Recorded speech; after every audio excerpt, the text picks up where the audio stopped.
네, 여야 원내대표의 발언을 들었는데 일단 핵심적으로 좀 내용을 정리하면 여당 입장에서는 국정 공백을 최소화하기 위해서 좀 야당에서 협조해 달라라는 것인 것 같고 야당에서는 국민 눈높이에 맞지 않는 후보들이다. 그래서 뭐 임명을 철회해야 된다 이런 얘기가 좀 나오고 있는데 앞서 저희가 그 대답 나누기 전에 보통 관례적으로 여당에 먼저 질문을 드렸는데 오늘은 공수가 바뀌었기 때문에 야당에 먼저 질문을 드리라는 의원님의 요청이 있으셔서 이렇게 먼저 질문 좀 드리겠습니다. 네. 저희는 뭐 이제 후보들이 여러 분 계신데 장관 후보가 5명 지금 나와 있습니다. 그중에 3분 정도 과기정통부 장관하고 해수부 장관, 그다음에 국토부 장관 3분은 문제가 있다. 그래서 청문경과 보고서에서 반대하기보다는 자진해서 사퇴해 줄 것을 지금 요구하고 있는 상황입니다. 그중에 특히 뭐 임혜숙 장관 후보자 같은 경우는 국민적인 공분이 굉장히 높아서 무슨 여자 조국이 아니냐 이런 얘기까지 나올 정도로 다양한 종류의 비리가 나오고 있고 그중에 특히 남편과 2딸을 동반해서 해외 출장을 함께 간 부분 이 부분에 대해서는 정말 본인도 변명을 별로 하지 않았고 사죄만 했는데 국민 눈높이에는 전혀 맞지 않는 게 아닌가 이런 생각이 들고요. 네. 그다음에 박준영 해수부 장관 경우에도 무려 1250점이라고 하는 영국산 도자기 그다음에 8개 샹들리에 이런 거를 집에서 쓰던 거라서 가져왔다? 중고 물품이라 가져왔다? 이렇게 얘기하는데 무슨 커다란 궁궐에 사는 것도 아니고 샹들리에 8개에 1250점의 도자기 이거를 쓰다가 가져왔다는 건 도저히 얘기가 안 되는, 납득이 안 되는 부분이 있다고 생각합니다. 네. 어떻게 말씀해 주실까요? 일단 국가적 상황을 우리가 한번 점검해 볼 필요가 있을 것 같아요. 코로나19라고 하는 시대에 우리가 전시체제 하에서의 장관의 후보 임명을 됐을 경우에는 특별한 이제 결격 사유가 없을 때는 국정의 원만한 수행을 위해서는 저는 이제 그대로 가야 된다는 생각을 좀 갖고 있고요. 또 하나는 이제 우리가 인사청문회의 기본적인 내용은 정책, 특히 역량과 이분이 자질이 갖고 있느냐에 대한 것으로 초점을 맞춰줘야 되는 건데 하나의 어떤 도덕적 흠결 문제 하나라든가 신상 털기 문제를 가지고 김당에서 문제 제기하는 건 저는 뭐 야당이 충분히 제기할 수가 있는 건데 우리가 본연의 이제 그 국정 수행이라는 차원에서 제기를 잘 하고 있는지 그 부분에 대해서는 제가 좀 의문을 제기하고 싶습니다. 네. 그래서 저희는 뭐 보시다시피 2분 장관에 대해서는 이미 또 오케이를 했거든요. 관료 출신이고 능력도 충분히 있고 전문성 뛰어나고 약간의 흠결은 있었지만 아까 우리 박성준 의원님 말씀하신 대로 작은 도덕적 흠결이라면 국정 운영에 협조한다는 의미에서 2분에 대해서 동의를 했는데 나머지 3분은 자기 부처 업무하고 직접 관련되는 이 흠결이란 말이에요.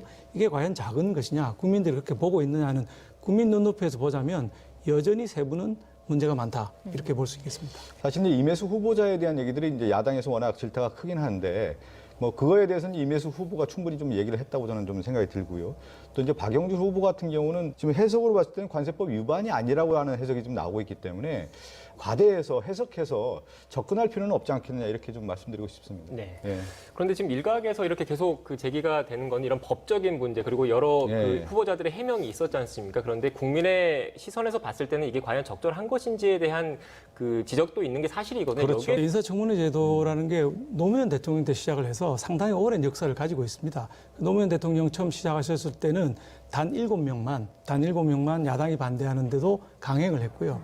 지금 문재인 대통령은 4년밖에 안 됐는데도 벌써 29명이거든요. 29명인데 여기다 또 더해서 하겠다는 게 이게 짧은 역사를 가진 제도도 아니고 오래된 역사인데 꼭 그런 분들을 추천해야만 하는가 하는 의구심을 여전히 버릴 수가 없습니다. 이게 민주당과 어쨌든 청와대 입장에서도 좀 부담이 되지 않을까 싶은데요. 어떻습니까? 그렇죠. 항상 그 장관 임명을 할 때 후보자의 이 정책 검증이라든가 도덕적 검증이 실제 정부도 그렇고 민당 입장에서도 부담이 되는 부분이 있고 또 국민들이 요구하는 수준이 워낙 높다 보니까 거기에 맞는 적절한 인물을 찾아야 되는데 이번에도 그런 후보들을 천거하고 추천했다고 봅니다. 그렇지만 그 관련된 내용에 있어서 볼 때 국민들 시각에서 봤을 때는 좀 만족스럽지 못한 부분도 분명히 있다는 걸 저도 인정을 하고 싶습니다. 네, 지금 현재 5개 부처 장관 인사청문회 관련해서 좀 입장을 정리하면 국민의힘에서는 지명 철회가 좀 부담스러우면 자진 사퇴라도 해야 된다. 몇몇 후보자에 대해서는 그런 입장이신 것 같고 지금 여당 쪽에서는 국정 공백을 최소화하기 위해서 일부 그 흠결에 대한 지적이 있지만 그래도 협조를 해달라 이런 입장이신 것으로 좀 정리가 되지 않습니까? 예. 그런데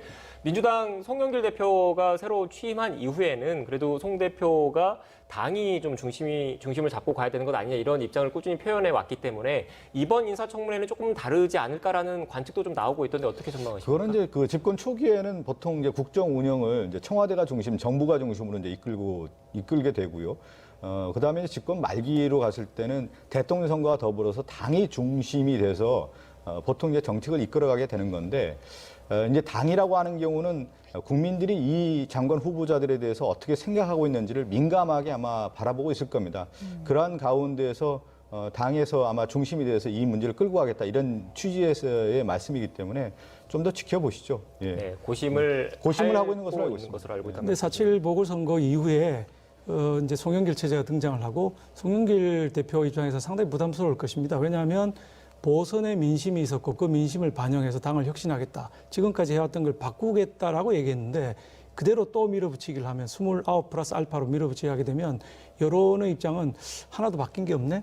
보궐선거 졌다고 뭐 반성한다고 그랬는데 바뀐 게 없네. 이런 입장을 가질 수가 있기 때문에 송영길 대표 입장에서 이렇게 저렇게 어려울 그런 상황이라고 생각이 듭니다. 네. 자, 이어서 총리 후보 청문회 얘기도 좀 해보겠습니다. 일단 오늘 내일까지 진행이 되는데 뭐 이미 장관 출신으로 청문회를 겪었던 만큼 지명 초기에는 무난히 통과될 것이다 이런 관측도 있었는데 아무래도 또 총리를 검증하는 거다 보니까 더 치열한 상황인 것 같고요. 그렇습니다. 어떻습니까? 장관 검증하고 총리 검증은 또 차원이 다른 문제이기도 하고 시대가 또 많이 변했거든요. 우리 생각해 봐야 될 게 이번 총리라는 거는 문재인 정권의 마지막 총리일 가능성이 있고 네. 대통령 선거를 또 치러야 되고 지금 상황이 행자부 장관 할 때하고는 달리 경제가 더 어려워진 상황입니다. 그래서 가장 좋기로는 선거를 치를 수 있는 중립적인 인물 플러스 경제 전문가 이런 개념으로 갔다면은 우리도 뭐 전폭적으로 뭐 도와주고 합의를 해줄 용의가 있었습니다만 지금 상황을 보면 선거를 치르는 총리, 행자부 장관, 그다음에 법무부 장관 전부 이제 민주당 출신들로 갖다 놨거든요. 이게 굉장히 이례적인 겁니다. 보통은 선거가 있는 해에는 관료 출신이라든지 중립적인 사람들을 요 세 군데 포스트에 갖다 놓는 게 보통인데 이번에는 셋 다 그 민주당 출신 분들을 갖다 놔서 정치적인 중립성 부분에 문제가 있는 게 아니냐 이런 지적을 저희가 계속하고 있는 것이죠. 네. 우리나라 민주주의가 지금까지 꽃을 피웠던 이유는 전체적 민주주의에 대한 확고한 뿌리를 내렸다라는 부분에 대해서는 저는 야당의 김기현 원내대표가 이런 문제를 가지고 얘기한다는 것 자체가 우리의 민주주의 수준을 너무 낮게 보는 거 아니냐 이렇게 좀 말씀드리고 싶습니다. 네, 일단 뭐 선거 관련된 선거 중립성 그리고 그럴 네. 일은 없다라는 여야의 상반된 시각을 일단 들었고요. 이것 외에 또 오늘 그리고 내일 청문회에서 쟁점이 되고 있는 게 도덕성과 관련된 그 여러 의혹들이 좀 쟁점이 되고 있는데 특히 뭐 가족의 라인 펀드 의혹 그리고 뭐 자동차세 뭐 과태료 체납 문제 등이 좀 불거졌습니다. 여기에 대해서 해명이 좀 있었던 것 같은데 어떻게 보셨습니까? 뭐 체납 문제 부분은 뭐 해명이 됐다고 보고 있고요. 그렇게 중대한 문제도 아니고 체납을 다 해소했기 때문에 그리고 또 본인이 운전하시던 것도 아니고 사모님 회사의 차량이었다는 것이거든요. 명의는 어찌됐든 간에 이 정도면 뭐 그 부분은 해명된 거 아닌가. 근데 라임 펀드 부분은 아직도 좀 남아있는 부분이 있다 이렇게 보여집니다. 네, 어떤 부분이 남아 있다고 보십니까? 라임은 이제 따님 부부가 한 사람을 위한 펀드를 라임에서 만들어주면서 12억짜리를 형성했는데 거기 이제 다른 사람들하고 다른 특혜를 받았거든요. 뭐냐 하면은 환매 수수료, 성과 보수를 하나도 안 받겠다고 한 겁니다. 보통 우리가 펀드를 사게 되면 중간에 환매하게 되면 환매 수수료가 엄청나게 많이 붙고 나중에 또 수익이 나게 되면 성과 보수를 가져가는데 이게 전부 제로인 펀드가 과연 있을 수가 있는가? 이 부분에 대해서도 오후에 아마 의혹을 해소하기 위해서 본인이 답변을 하겠지만 우리 당에서 의혹을 갖고 있고 문제를 제기할 것이기 때문에 지켜봐야 될 걸로 보고 네, 있습니다. 의원 여기에 대한 해명을 좀 하고 그건 제가 있죠. 추후에 좀 말씀드리고 이제 우리나라 총리에 대한 인사청문회라고 하면 얼마나 중요한 청문회입니까? 그러면 총리가 과거에 어떤 삶을 살아왔는지 그리고 그 이후에 이번 정부의 말기에 총리로서 어떤 일을 해야 되는지 이 부분에 대한 것들이 정책 검증을 통해서 국가 아젠다에 대한 부분들을 논의하는 것이 오히려 저는 야당에 맞다. 저는 좀 안타까운 생각이 들었습니다. 그렇다 하더라도 다른 일반인들은 쉽게 접할 수 없는 혜택, 아까 말씀드린 대로 성과 보수도 없고 중간에 환매 수수도 없다. 이게 왜 이렇게까지 형성이 됐는지는 해명이 돼야 될 부분이라고 생각합니다. 네, 알겠습니다. 알겠습니다. 저희가 논란 하나씩 짚어보고 있고 해명도 듣고 있는데 부동산 정책 관련해서는 지금 김부겸 후보가 원칙을 지키는 선에서 종부세 완화 등을 검토하겠다라는 입장입니다. 국민의힘의 요구와는 조금 다른 것 같은데요. 어떻습니까? 예, 그렇습니다. 저희는 부동산 정책을 25번이나 내놨고 완전히 실패한 정책으로 지금 부동산 시장이 엉망진창이거든요. 매물이 없고 가격이 오르고 뭐 전월세도 없고 청년들이 영끌해서 지금 아파트를 사겠다고 달려들고 있는 이런 상황에서 단순히 종부세 조금 완화, 원칙의 변화 없이 이런 방식으로 과연 부동산 문제가 해결될 수 있겠는가, 우리 국민들 눈높이에 맞는가 하는 의구심을 가지고 있습니다. 전면적이고 근본적인 검토가 필요한 시점이라고 봅니다. 김부겸 총리 후보자인데 국정 기조에 대한 부분을 아마 강조를 했을 겁니다. 이제 네. 종합부동산세에 대한 어떤 원칙론을 유지를 하는 가운데에서 예를 들면 세금에 대한 부담 부분이 있지 않습니까? 그런 부분에 대해서는 완화를 해야 되는 것이 맞지 않겠느냐라고 하는 부분을 좀 원칙론적으로 좀 얘기한 것 같고요. 또 하나는 이제 가장 중요한 것은 세금에 대한 문제가 워낙 이번에 이제 4월 7일 보궐선거에 분명히 나왔기 때문에 어느 정도는 국민들에게 피부에 와닿는 정책으로 만들어가는 것이 저는 총리의 후보자가 그런 차원에서 답을 했다고 보고요. 세금의 문제라든가 이제 보금의 문제 이 두 가지의 원칙을 가지고 추진하겠다는 말씀을 알고 있습니다. 네, 지금 부동산 세제 같은 경우에는 결국 세금이기 때문에 세법을 네. 고쳐야 되고 세법을 고치려면 결국 국회에서 여야와 논의를 할 수밖에 없는 거지 않습니까? 어느 정도 보조를 맞춰 나갈 수밖에 없는 거잖아요, 결국은. 네. 그럼요. 그리고 지금 민심의 도도한 물결을 우리가 민주당에 확인하지 않았습니까? 그러면 민생 문제를 해결하고 특히 이제 부동산 문제를 해결하라고 하는 것이 4.7 보궐선거의 결과이기 때문에 이거에 대해서 김부겸 총리 후보자가 정치인 출신이고 또 행자부 장관까지 했던 분이기 때문에 정확하게 알고 있을 거라고 봅니다. 네. 자, 한편 이재용 사면론 그리고 박범계 법무부 장관 해임 건의에 대한 질의도 나왔는데 이에 대한 답변 크게 한번 띄워주시죠. 자, 지금 보시면 사면권은 대통령에 부여된 고유 권한이다. 재계 의견을 잘 정리해서 대통령께 전달할 것이다. 그리고 박범계 장관의 해임 건의 관련해서는 저는 아직 후보자 신분이다. 자꾸 입장을 물으시면 답변하기 곤란하다라는 답변이 나왔습니다. 어떻게 보셨습니까? 예, 이재용 부회장 사면 문제는 사실 우리 경제가 매우 어려운 상황인데다가 백신 구하는 문제가 위험합니다. 그런데 이재용 부회장이 삼성에서 20조 원을 반도체 투자를 하겠다고 그랬고 미국의 바이든 대통령이 미국에 투자해 주기를 아주 악망을 하고 있는 이런 상황이기 때문에 사실 우리 경제 플러스 백신 문제까지 포함해서 이재용을 특별 사면해서 백신 특사로 임명해서 백신을 구해오는 역할을 맡겨야 된다 생각하고 박범계 장관에 관해서 문의하셨는데 박범계 장관을 해임 건의까지야 가겠습니까마는 분명히 잘못하고 있다는 걸 깨닫게 해줘야 됩니다. 총리도 알아야 되고 박범계 장관 본인도 알아야 됩니다. 무슨 얘기를 했냐면 장관임에도 불구하고 법무부 장관 이전에 민주당 당원이다. 당론이 따르는 대로 하겠다. 이렇게 지금 얘기를 하고 있는데 이건 장관으로서 정말 결정적인 하자라고 생각을 합니다. 장관이 독자적으로 법무부라는 조직이 있는데 그 안에서 움직여야지 당론을 따르겠다. 당원이 먼저다. 이렇게 얘기한 건 장관으로 기본 자세가 안 돼 있는 거라고 생각합니다.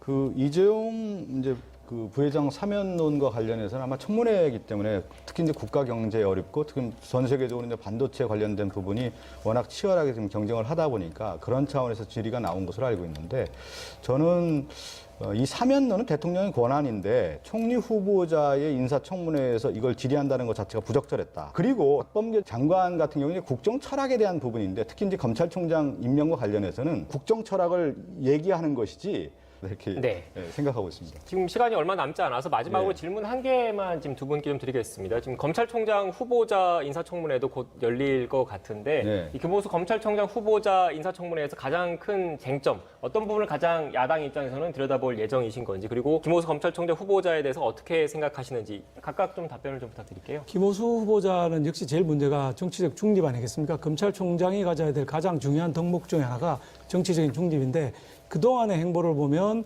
박상기 장관, 조국 장관, 추미애 장관 밑에서 차관을 하면서 검찰개혁이라든지 검경수사권 조정, 공수처 출범 등의 조치를 실질적으로 해온 차관이었거든요.